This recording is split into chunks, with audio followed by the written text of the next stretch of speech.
So here's what you should have done if you were a Nazi and you wanted to win the war. You should have enslaved the Jews and the Gypsies and had them work, right?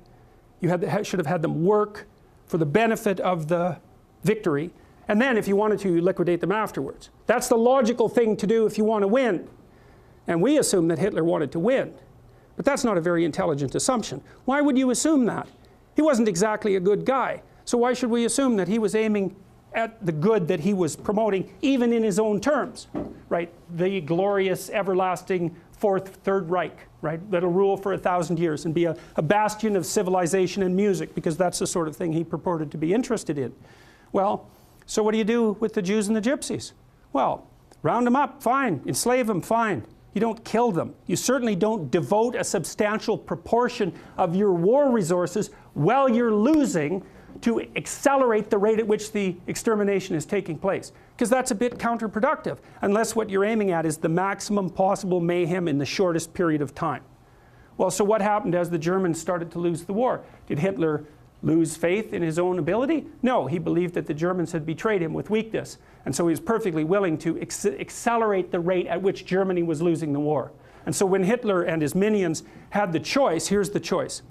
You can suspend your unnecessary demolition of people, win the damn war, and then pick it up afterwards. Or while you're losing, you can just accelerate the mayhem even though it's counterproductive. It's like, what'd they pick? Well, they picked to accelerate the mayhem.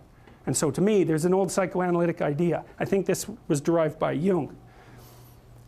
If you can't figure out what someone is doing or why, look at the outcome and infer the motivation. If it produces mayhem, perhaps it was aiming at mayhem. Now, you have to use that dictum carefully. If someone's irritating you, maybe it's because you're irritable and you should sort yourself out, but maybe it's because they're actually aiming at irritating you. And that's the actual motivation. So perhaps not, but it's another tool in your analytical armament. So, and so you see, well, and this is the thing about warfare that's so interesting about because you can attribute it to territoriality.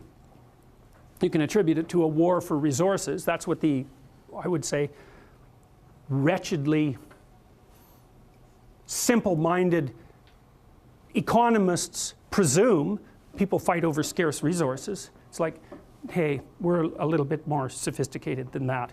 And first of all, what resources are you talking about? The bloody Inuit had nothing. They lived perfectly well. What did they have? Snow and seal blubber. People can live in unbelievably deprived conditions. And so the idea that there are natural resources that we fight over because there's a shortage of them is a pretty oversimplified view of human beings. It's like, well, why do people fight? Well, maybe they fight sometimes for good reasons. But very, very frequently they fight for bad reasons. And those bad reasons are personal as well as sociocultural and economic.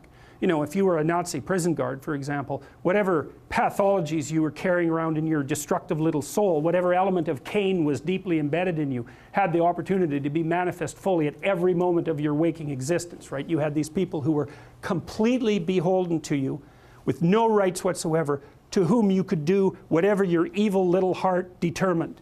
You think, well, maybe that was a motivation for putting them there to begin with.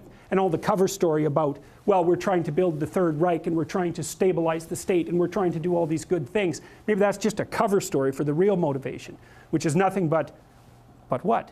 The construction of death camps that killed 6 million people. How about that? And the obliteration of 120 million people on the planet, and the leaving of Europe in ruins.